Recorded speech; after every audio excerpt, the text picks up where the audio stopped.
Hi, I'm Jen. I'm the owner of My Brooklyn Pilates, and this video will continue the Kegel series that I started with reverse Kegels. So I'd highly suggest you go back, watch the reverse Kegels video first, because that just allows the pelvic floor to relax over a surface, and then we'll start tightening it with Kegels today. So like the last video, you're welcome to use a prop to sit on, a pillow, something nice and soft that'll just kind of rest up against your pelvic floor. You can go a little deeper and go with, a bouncy ball to sit on or kind of straddle over it, sitting on your knees. Or you could pick something a little bit smaller that has a little less give.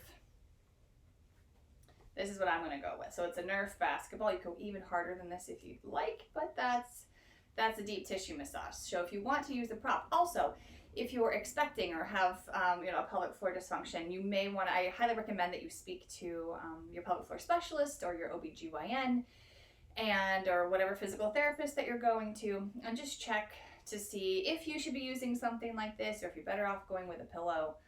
That's something to check first. You don't need any of these to do these Kegels. They're just helpful.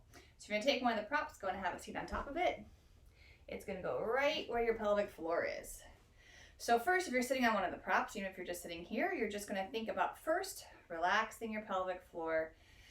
Feel that pelvic floor opening and widening either onto the floor.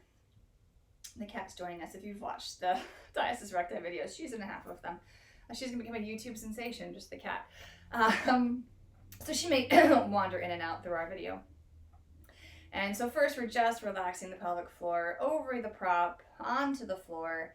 And then we're going to start with some simple Kegels. You're first just going to think about bringing your pubic bone, that's the bone here in the front, and your tailbone in the back, and bringing those two bones towards each other.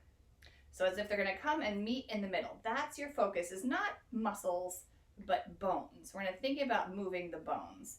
So you're going to sit here and imagine just those two bones, so like I'm pinching, they're coming together and then apart. And the coming apart is just as important as the coming together. Take your time in between each one. And if you have a prop, you're going to notice that little squeeze against the prop, that pressure against the prop as those bones try to come towards each other. And that pressure releases as the bones separate. They're not really going to come that close to each other. It's just enough to activate the pelvic floor muscles, the Kegel muscles. And now to make the pelvic floor even more successful at doing a Kegel, you're going to take a breath in to prepare that your pelvic floor is wide. And when you breathe out, shh, that's when you're doing the Kegel.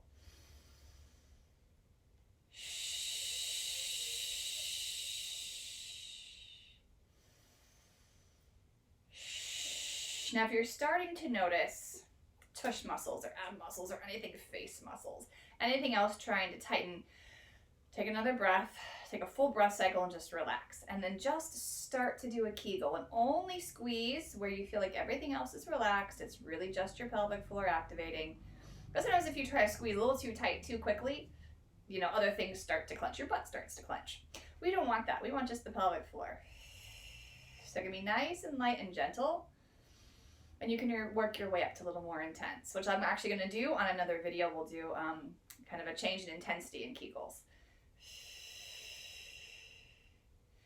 2 more times, feeling those two bones on your exhale, trying to come towards each other and away from each other. 1 more time.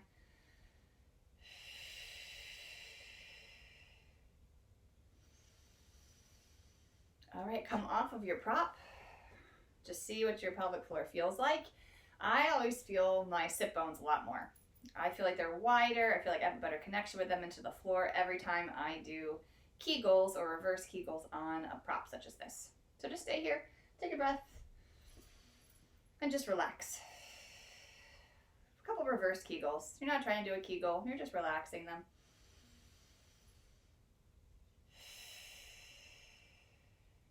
And you're all done.